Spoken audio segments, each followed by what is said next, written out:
Yesterday was World Environment Day, Yeah. a day on which the global community could focus on the state of our planet and pose the question, are we looking after it? We don't inherit the planet, we borrow it. Not simply for ourselves, but for our kids and their kids, like Sophie here, my granddaughter. Sophie's now 4. In the year 2000, she'll be 15, not all that far from adulthood, with her own dreams and aspirations. How successfully she and other Australian children can fulfil their goals depends increasingly on how we look after our environment and how we best use this planet's natural resources. The greenhouse effect, or global warming, cannot be dismissed as just another environmental problem. There's another one too. Yes, love. It has the potential to change fundamentally within a single lifetime the way all nations and people live and work.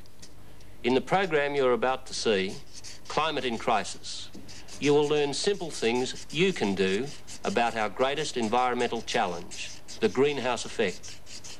Programs like this have a simple message. Care for your planet as you would care for your children.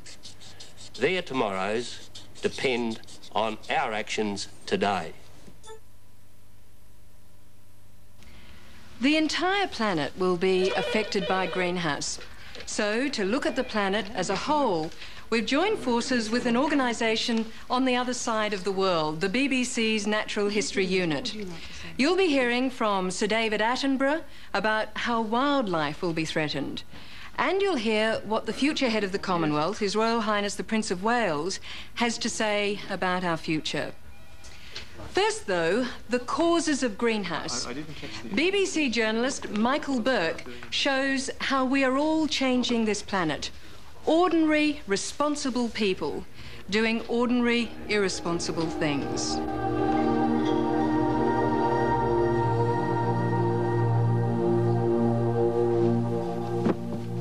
I'm Martin Syrett. I'm married with 2 children, and I normally get up well before them, about 6 to 6:30. Alex, come on, you'll be late. I'm Annette Syrett. My day usually begins with me waking up Alex to get him off to school and getting the breakfast for Claire as well.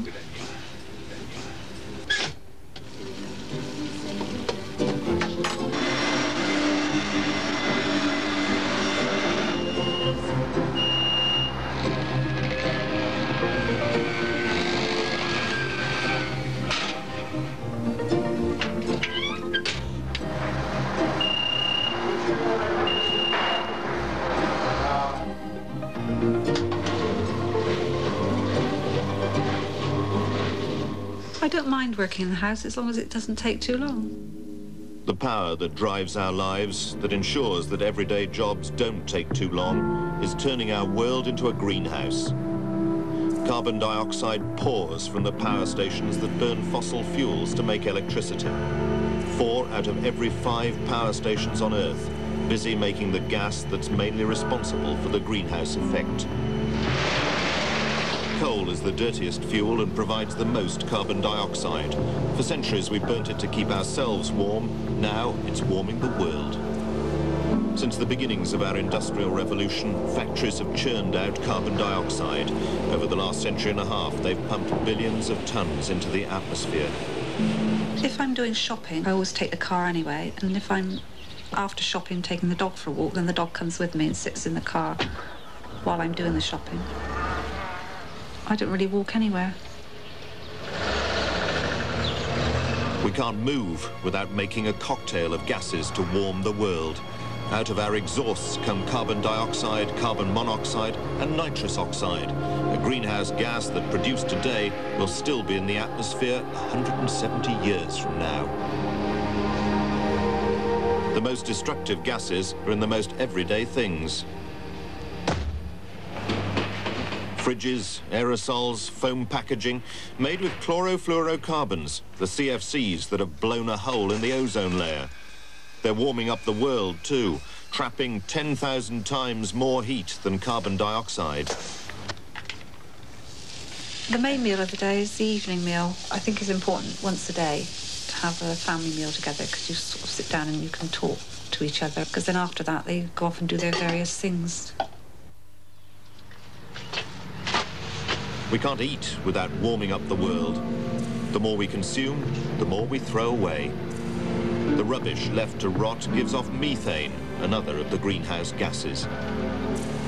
Every minute of every day, 150 more mouths to feed, and feeding them means producing more food, more methane. Bacteria among the rice plants in the paddy fields gives it off. So do cattle. They belch methane from both ends. Some things we do make matters doubly worse. Burning down forests doesn't just send more carbon dioxide into the atmosphere, it removes the trees that can reverse the whole process, that take carbon dioxide from the air and give off the oxygen we need. I really don't feel like doing much at the end of the day. I'm quite happy after doing a few jobs outside or whatever, just to watch a bit of television. This hot and arid place is part of the Californian desert, but it's right in the middle of London. It's kept this way because it's in a greenhouse here in Kew Gardens. What that endless stream of gases that we're pumping into the atmosphere outside is doing is creating a greenhouse on a global scale. The gases form a layer that does exactly what the glass in this greenhouse does. It lets the rays of the sun in, but it doesn't let the heat from the earth back out again. The greenhouse doesn't just make what's inside warmer. Even on this small scale, it creates its own little climates, evaporating water and circulating it. On a global scale, the greenhouse effect is going to make unpredictable changes to the world's climate. Man spent 10,000 years adapting himself to a climate which on that time scale will now change overnight, bringing rain where it's not wanted, taking it away from the places where it is. For most of us, it's going to bring new extremes, more hurricanes for Britain, like the one in 1987. And we've caused it. First we didn't know, then we didn't care. Now, when we know and are beginning to care, it may be too late. The world's weather is on the move. As the greenhouse heats the planet, the oceans will warm, and as they warm, they will expand. It means that in maybe just 40 years' time, the sea level will be around about this much higher, that's about 1 metre, than it is today. Now, it might not seem like much, but it will cause tens of millions of people in Bangladesh, in Egypt, and in other low-lying countries to lose their homes and their farmland. It will mean that some countries will disappear entirely.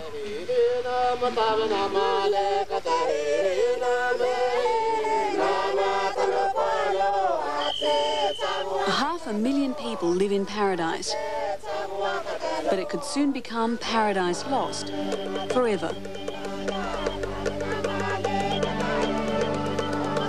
No one can predict how fast the seas will rise or when the islands will be put at risk. Some islands may have decades of life left, others just months.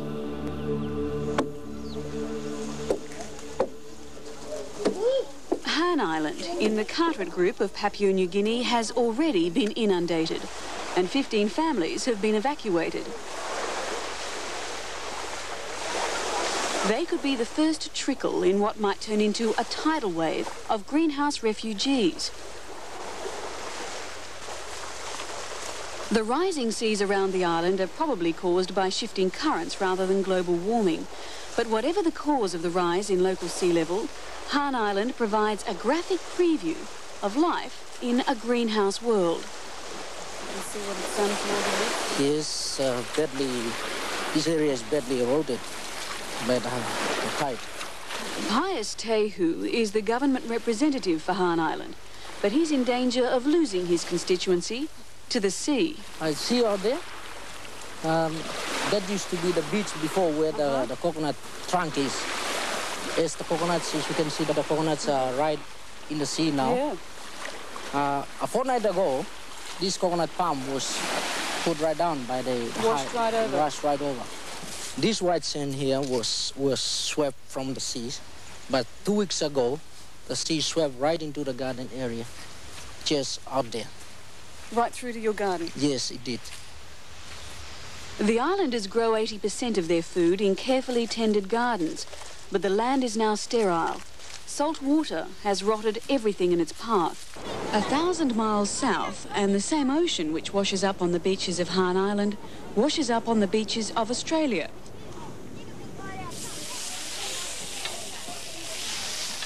The difference is that these beaches are inhabited by people who think economic security protects them from the environment. Are you concerned about the greenhouse effect? No, not in the slightest. Couldn't care less about it. I think it's a lot of old rubbish. I really do.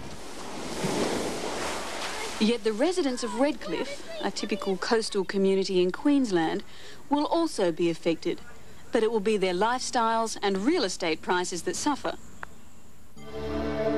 Newport Canals is an artificial waterfront estate created for those who want a Volvo out the front and a motor cruiser out the back.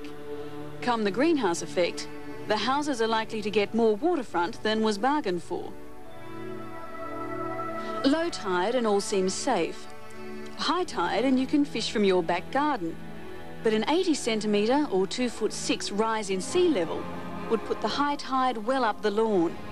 A storm surge on top of that, and you'd find the tide in the living room.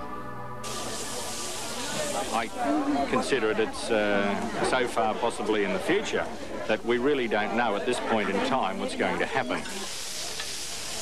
By the time the greenhouse effect becomes a real problem, we're not going to be around to be able to do anything about it anyway. That's right, yes, you really say something. Money buys smugness. It makes us feel that we're beyond the reaches of the environment. So we blindly build our castles of civilization and let nature take care of itself. But suburbia may well receive an unpleasant surprise. And that's not a risk that Redcliffe City Council wants to take. We simply don't know how accurate or inaccurate any of the projections are. All governments and councils need to plan for the possible changes. Redcliffe Council has made a start, but how can it decide what to do, when to do it, and how much it will cost if it doesn't know what it's planning for? What do we need to know? We need to know if it's happening or if it isn't happening. If we assume that by the year 2030, the sea level here in Redcliffe would have risen 80 centimetres, it's a starting point. Because if we don't have a starting point, we can't formulate any ideas as to what sort of planning controls we're going to have to look at. Redcliffe's first problem is its beaches. The city is struggling to cash in on Queensland's tourist boom and has been pinning its hopes on a new pier to attract the tourist dollars. But come greenhouse, the beaches could disappear. And if the beaches disappear, so will the developers. We all have at the backs of our mind the greenhouse effect that may one day affect us. The coast here is very important, of course, that without our beaches we'd have a problem. The beachfront residents have even more reason for concern. Insurance companies won't provide cover for a rising sea level, so property owners will have to pay for any seawater damage themselves. I don't know what the answer would be then. You can't expect a government to stop the Pacific Ocean coming up, but maybe if they built retaining walls. Besides being prohibitively expensive, seawalls can't hold the tide back forever. In many cases, the walls cause severe erosion, and unless a whole coast is protected, the rising sea will soon find its way around the ends of the walls, or else just flood straight over the top. It's a problem council design engineer Terry Mallon is having to consider. As you can see, the sea doesn't have to rise very much before it covers the beach, this bit of park, the road, and then eventually into low-lying properties on the other side of the road. If you were to construct seawalls or build up the beach, surely that would save the houses. Either of those would be a short-term option, but may not be a long-term proposition. And what's a long-term proposition? I don't see any other choice but to retreat.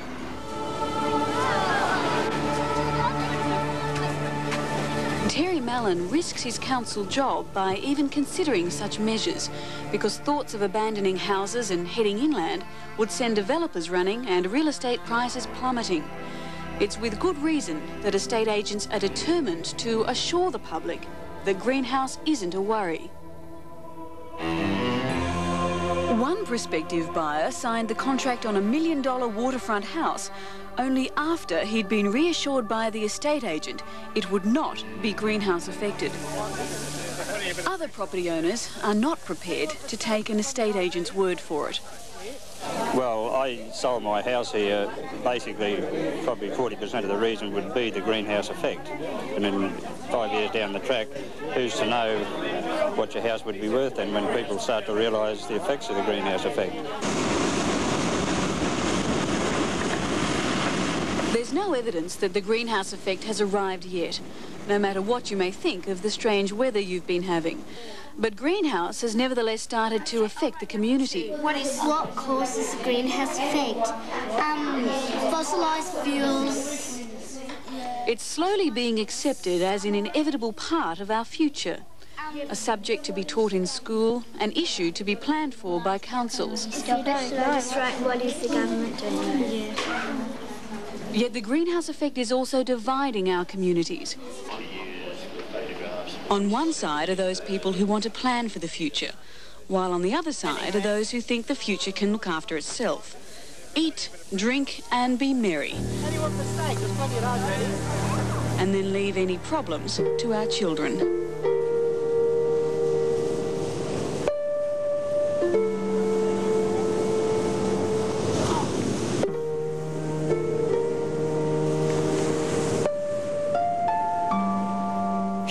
Won't be the only ones to suffer in a greenhouse world. The effects on wildlife after the break. This is Kirtland's warbler, a rare songbird that may become the miner's canary of the greenhouse effect. Its extinction will signal that the Earth's climate is changing. There are just 500 of them left in the world. Rapid temperature rises could leave them with nowhere to live. Kirtland's warbler winters in the Bahamas and returns to Michigan each May. It nests only in a small area of jack pine forest in the middle of the state. Computer models developed at the University of California by Professor Daniel Botkin show that early next century the soil will become too dry for jack pines to grow. Professor Botkin says the jack pine will be in trouble in just 20 years, and that by 2070 the forests will be little more than scrubland. The future of Kirtland's warbler is now in the balance.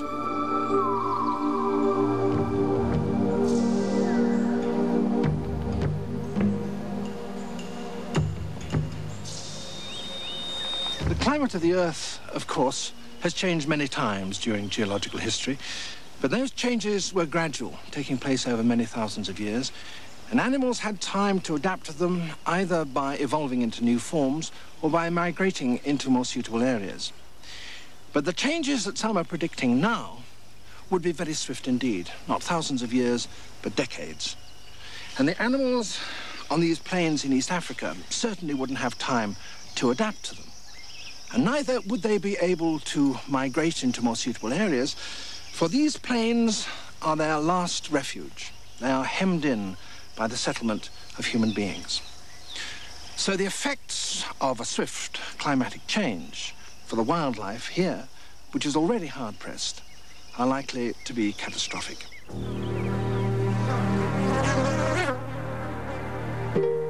In Africa, spiralling temperatures can breed plagues of pests. In just one day, a swarm of locusts eats a year's food supply for 500,000 people.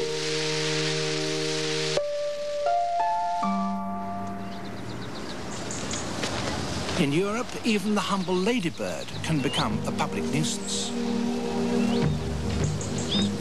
Hot weather and plenty of greenfly can lead to a population explosion. At the bottom of this hole in the sandhills of Florida lives a creature whose importance to American wildlife is only now being recognized. It holds the key to the survival of many animals whose lives revolve round this burrow.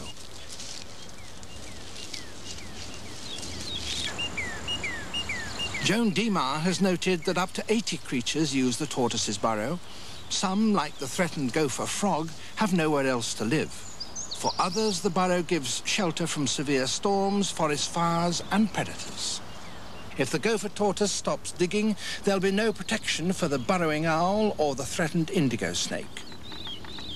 If the tortoise suffers, its friends and enemies will suffer too. This has been the warmest winter that I've experienced in the 9 years that I've been in Florida. My observations and the observations of others have indicated that the gopher tortoise is moving more this year. That is, it's outside the burrow more than it has been in previous winters.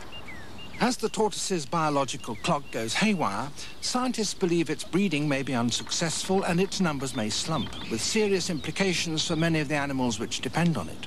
I think the animal is going to be affected by people moving inland from the coast as the sea levels rise, and there would be increased competition for habitat between man and tortoise, with man ultimately winning out and the tortoise being restricted to small areas and preserves. 3,000 miles north, on the roof of the world, a similar conflict is unfolding between man and an altogether more fearsome creature. The seal is prey for the king of the ice as he stalks across the frozen Arctic Ocean. If the ice melts, the polar bear will be stranded, unable to reach its food. Males hunt seals across the ice throughout the winter. Females are confined to their maternity dens. After 4 months without food, they're on the verge of starvation. When they emerge in the spring, they need to catch seals quickly. These nursing mothers and their cubs will be most vulnerable to climate change. An early thaw would prevent the hungry bears from reaching their food, with disastrous consequences. In the event that the warming became so severe that the ice was very much reduced and the prey more or less disappeared, then bears obviously would look for an alternative source of food, and also they could start to invade human settlements looking for food, as they do now in parts of Canada. Hungry bears will be unwelcome visitors to Arctic towns. Not only will scavenging fail to satisfy their appetite, but their very presence will put them in danger. People are likely to drive them out or kill them. Coming next, the price of food in a greenhouse world.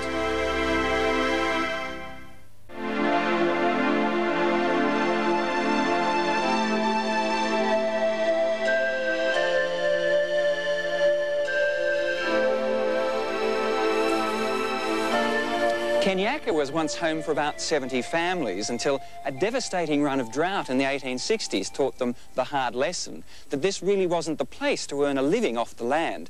Come the greenhouse effect, the nearby wheat farmers could be suffering just as much and be forced to quit their properties. I suppose it'll be cold comfort to know they're unlikely to be alone. It could just as easily be an Iowa corn grower or a rice farmer in Thailand. Trevor Fulton is waiting for the rain. He plants one crop of wheat each winter, but after 2 years of drought, his land is parched. Is it getting to the stage then when you may not put wheat in this ground this year?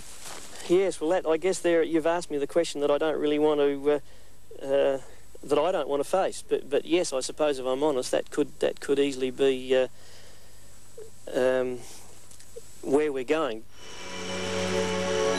The Eyre Peninsula is already some of the driest wheat country in the world. Greenhouse computer models, inconclusive though they may be, suggest that the area may become even drier still. A typical farmer in Trevor's part of South Australia owes the bank more than $200,000, about £100,000. For Trevor, the choice in a greenhouse world would be bankruptcy or else a drop in income if he turns to sheep farming. So it'll be a matter of adaptation, you think? Yeah, I think, and I think that's something South Australian farmers are very good at. We've had the reputation of being the best dryland farmers in the world, and we've done that by always being prepared to change our techniques and adapt to the conditions that prevailed. There is indeed some reason for being optimistic, because studies have shown that not all the greenhouse changes will be bad. Carbon dioxide, the major greenhouse gas, acts as a plant fertiliser, and as the concentration of carbon dioxide increases, so does the yield from some crops. Climatic changes too may eventually prove to be good news for some farmers, though it would be decades before farmers or their bankers could risk the massive investments needed. Parts of Canada and the Soviet Union may do well from the warmer temperatures. Much of northern and eastern Australia might also bloom with the increase in summer rain. But it will mean decades of uncertainty before we can benefit from these changes. And in the meantime, the price of change will be paid by those farmers whose land is either being swamped or turned to dust. But I guess we've got to be realistic, and if the worst came to the worst and we were faced with the full effect of the greenhouse effect, it may mean a lot of us may have to leave the area entirely. And you mean walk off the land? Well, if we can't sell it, what other options have we got? I think, you know, with depressed land prices, people can't really sell, so yes, maybe that's what it will come to, some people having to walk off. It's been predicted that the greenhouse effect will turn the Midwest US, the world's breadbasket, into a dust bowl with staggering repercussions on global food security and food prices. Last year, for the first time, US grain production was so low that the exports needed to feed the world could only be made by taking grain from US reserves. These reserves are now critically low. The planet has enough food in the larder to last just 57 days. It was double that just 2 years ago. If greenhouse causes more frequent droughts in the US, these reserves will be reduced still further, and food prices are certain to escalate. Wealthy countries will survive by paying the high prices. Poorer countries will pay for it with lives. Farmers, no longer able to use the weather of the past as a guide for the weather of the future, will be gambling their livelihoods in a game where the rules are constantly changing, and many of them will lose. Simon Reeve reports from Thailand, where the recent droughts have given farmers a preview of the year 2020.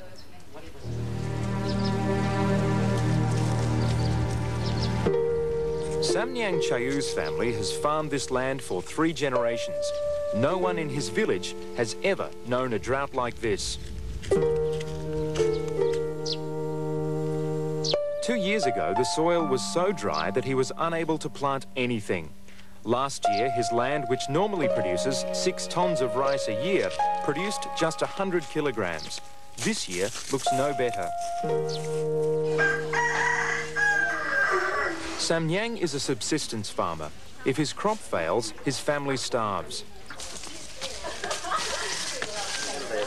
After 2 consecutive years of drought, his grain reserves are at the lowest in living memory.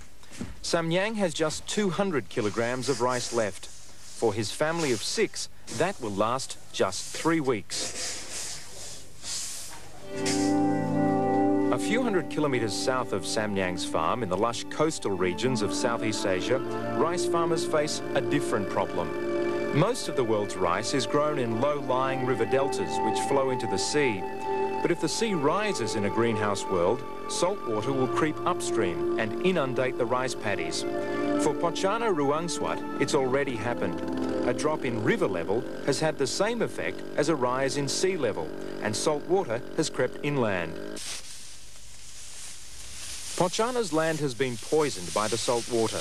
His land normally produces 4 tons of rice. This year, he'll be lucky to get 1. It's as if he's farming in a greenhouse world, as if he's living in the year 2020. For the time being, it's worth his while to grow rice and harvest what he can. But as Pochana tells a representative from the Department of Agriculture, he may not be able to grow rice for long. He said that if the salinity is increasing, he cannot do any cropping at all. He said that if the water is rising, then he has to give up the rice farming and doing the shrimp farming or the fish farming. Which is just what his neighbour has done. After a lifetime of rice farming, Songkran Promsali has been defeated by 2 seasons of salt water. So he flooded his paddies and filled them with shrimp. It's taken a bit of investment, but he's now reaping the rewards. He makes 4 times as much money as he did by growing rice. But while he used to produce 12 tons of rice a year, he can now produce just 3 tons of shrimp. Greenhouse could be profitable for some farmers, but growing 1/4 the weight of food in a greenhouse world would cause billions of people to starve.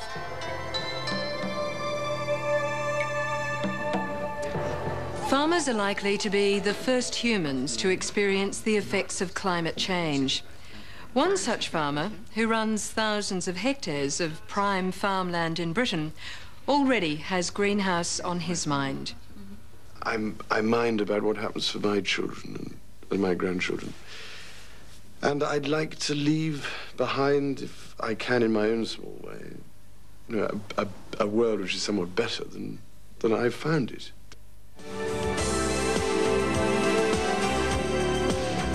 Still to come, greenhouse solutions. What on earth can we do?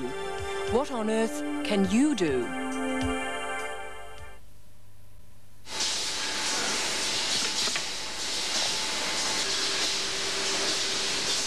The world has already made a start on a greenhouse solution. CFCs, the gases which also destroy atmospheric ozone, are being phased out. But CFCs cause just 14% of the greenhouse effect.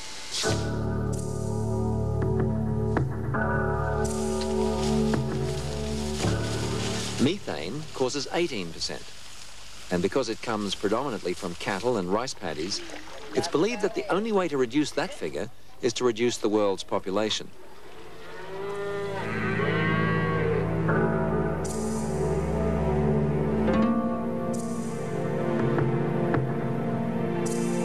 Carbon dioxide from burning oil, coal, gas and wood causes 49% of the greenhouse impact, and it presents the most immediate problem. Human activity releases 6.7 billion tons of CO2 a year. By 2010, on present trends, it will be more like 7.9 billion tons a year. That output needs to be cut drastically, because scientists estimate that the climate could only stabilize if we release, at most, 2 billion tons a year. The first step, it would seem, would be to trap the CO2 at its source, put machines on the chimneys to extract the gas, and then perhaps freeze it into dry ice, like this. But there are 2 problems with that. Firstly, it takes a great deal of energy to extract the gas and then freeze it. And secondly, what are you going to do with the dry ice once it's frozen? One idea is to pump the frozen CO2 to the bottom of the sea, where it's believed, under the extreme pressure there, it would remain frozen for at least a few centuries. But the vast machinery and the huge amounts of energy needed to do that would add about 70% to our electricity bills. And even then, it would only solve about 15% of the whole greenhouse problem. If we're going to slow down or stop the greenhouse effect, we're going to have to start from scratch. We're going to have to some extent, change the way we live on this planet.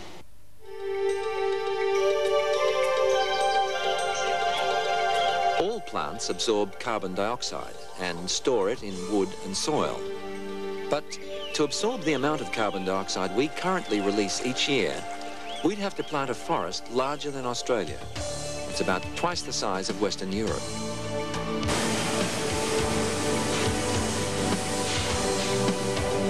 A US power company has nevertheless made a start. They've contributed money to the planting of 52 million trees in Guatemala. That's enough forest to soak up all the CO2 that their new power station will ever produce. Roger Sant is the company's president. We knew that our plant was going to contribute to the greenhouse effect, and rather than sit around and wring our hands about it, we decided let's try to do something. I think it's clear to me that most electric consumers would pay 2% more on their power bills if they thought that would stop the global warming. On the other hand, this alone won't do the job. We're going to have to eventually mostly eliminate the use of fossil fuels. And so this, in a way, just buys some time until we can do that. Planting forests only buys time because once the trees die and rot, or when they're burnt, much of the CO2 they've absorbed is released again. Even so, buying time will make any changes in the climate much less rapid and much easier to cope with. $200 billion would plant a forest 10 times the size of the United Kingdom and absorb 1.8 billion tons of CO2 every year. But why go to the bother of planting trees when elsewhere we're destroying them?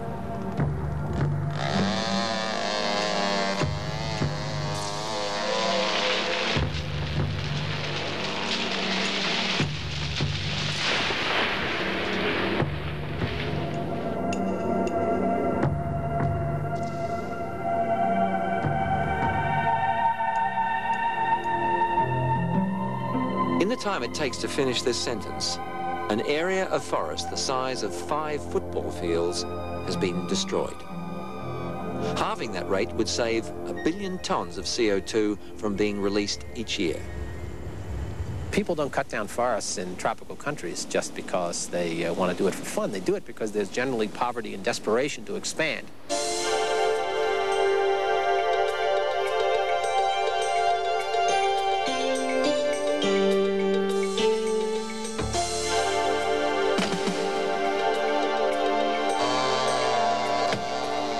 To feed their escalating populations, developing countries are forced to clear their forests, plant more methane-producing paddy fields, raise more methane-producing cattle, and use the cheapest and most polluting technologies. Unless prevented, the developing countries will soon be able to cause a global greenhouse effect all on their own. If they try to develop with the kinds of technologies we've used, then they will swamp us as the future pollution problem. So it's, in a sense, our interests to help them develop in an environmentally sustainable way for the planet. It means giving developing countries the money and technology they need to reduce their populations and to develop environmentally sustainable technologies. If we could even halve their rate of growth of CO2 output, we could save 600 million tons a year. But even halving that CO2 growth rate would be a phenomenal achievement. Getting the Chinese not to burn their own vast reserves of coal will take a lot of persuading. It will mean the developed countries providing China and the rest of the world with cheap, non-polluting energy sources.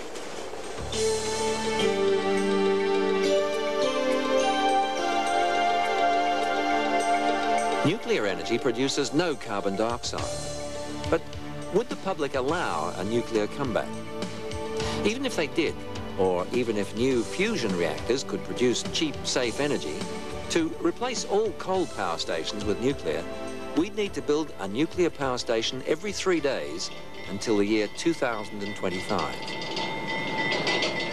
A more modest doubling of nuclear capacity, costing $500 billion, would, however, make some savings in CO2 output. Could other energy sources save more carbon dioxide for less money? Renewable energy can't compete with fossil fuel power, but that may be because the price of energy is unrealistically low. Right now, the current price of coal or oil or gas doesn't include the disruption that it does to the environment, the acid rain, the air pollution, the greenhouse effect. If we're going to ever have the right market incentives to solve the problem, or at least to half solve the problem, we're going to have the right prices on energy. They've got to include environmental costs.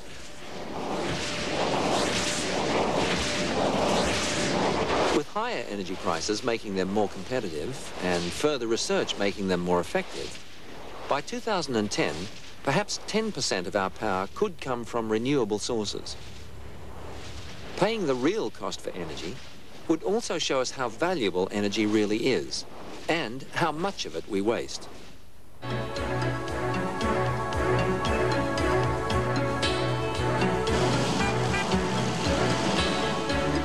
Every gallon of fuel puts 10 pounds of CO2 into the atmosphere. A litre produces around 1 kilogram. So use energy wisely, and you help prevent the greenhouse effect.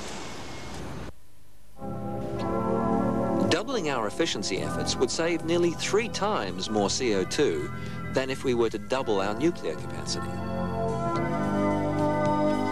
Some of this energy efficiency will be possible only after major investment in energy efficiency incentives, in public transportation and in education. We asked a very simple question. What if we decided we wanted to save the Earth? How much would it cost? And we sketched out an annual budget of about $150 billion a year for planting trees, planting families, increasing energy efficiency, etc.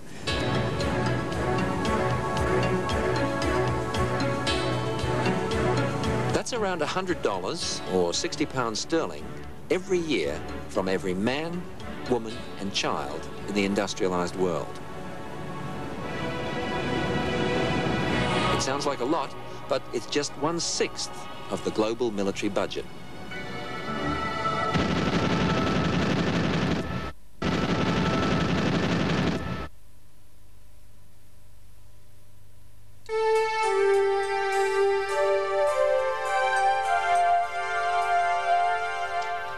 His need to speak out on issues which concern him has led some people to believe that he's an eccentric.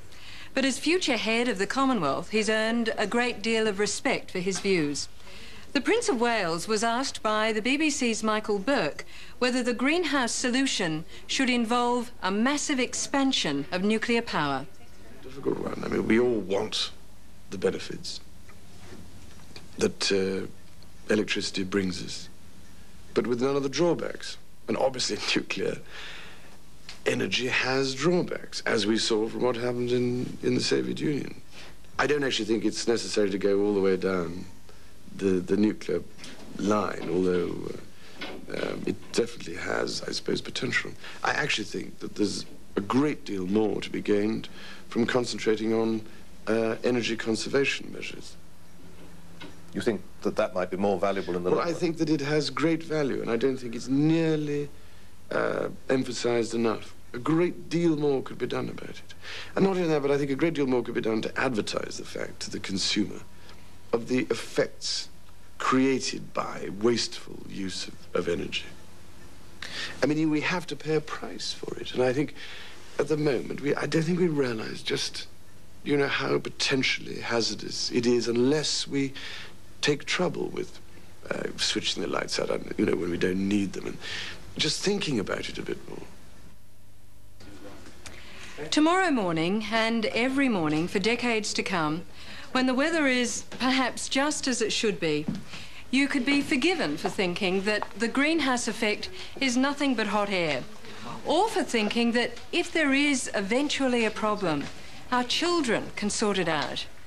Well, chances are that they won't be able to sort it out because their future would have been devastated by our inaction.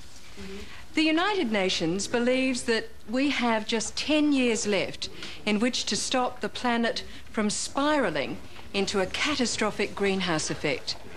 Just 10 years left to put the greenhouse solutions into action. Every day counts, every individual counts, because no one can ensure the planet's survival except for you, me, and every one of us.